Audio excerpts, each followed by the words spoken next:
Welcome viewers to our latest update on the Middle East and the escalating conflict between Iran and Israel. In this report, we will cover the most important developments from last night's attacks.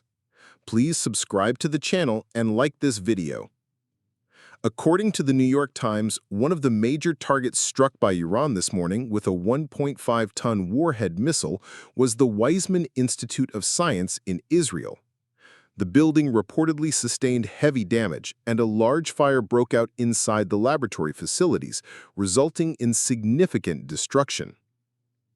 What is the importance and function of the Weizmann Institute?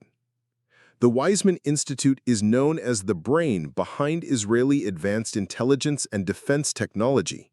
It works directly with the Israeli military and provides critical services, including development of artificial intelligence for intelligence use, surveillance and monitoring systems, big data intelligence analysis, guidance and control of drones, creation of autonomous and precision-guided weapons, development of advanced tracking and navigation equipment, cyber warfare and electronic defense systems, research on nuclear technology and directed energy, protection of military codes and classified communications, execution of cyber attacks on enemy electronic systems, development of military-grade medicines for wounded soldiers, support for military satellite systems, creation of navigation systems that function without GPS, provision of secure, untraceable communication during operations behind enemy lines.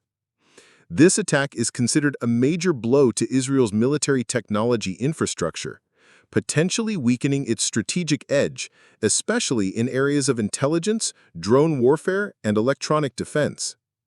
Why is this significant? This escalation comes at a time when tensions between Iran and Israel are rapidly rising. Iran has signaled that its attacks are not just targeting conventional military sites, but also Israel's most vital technological and strategic hubs.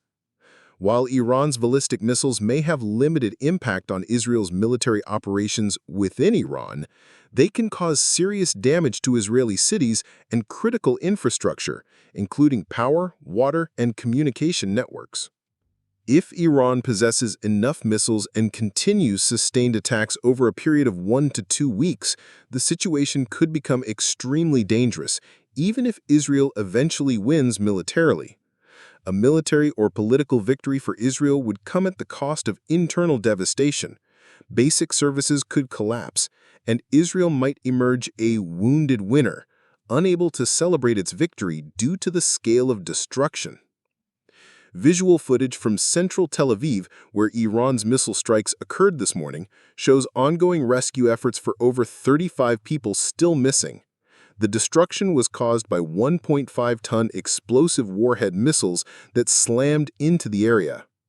Meanwhile, senior U.S. military officials led by CENTCOM Commander General Michael Kurilla have recommended increasing military support to Israel to help counter Iran. This proposal was discussed in a tense Pentagon meeting. However, Elbridge Colby, former U.S. Deputy Assistant Secretary of Defense for Strategy, strongly opposed the idea of redirecting American military resources from Asia to the Middle East. He argued that China remains the top threat to the U.S., and a shift in focus would give Beijing a strategic advantage. As of now, U.S. defense officials have not yet decided whether to accept Israel's request for direct American involvement in its operations inside Iran.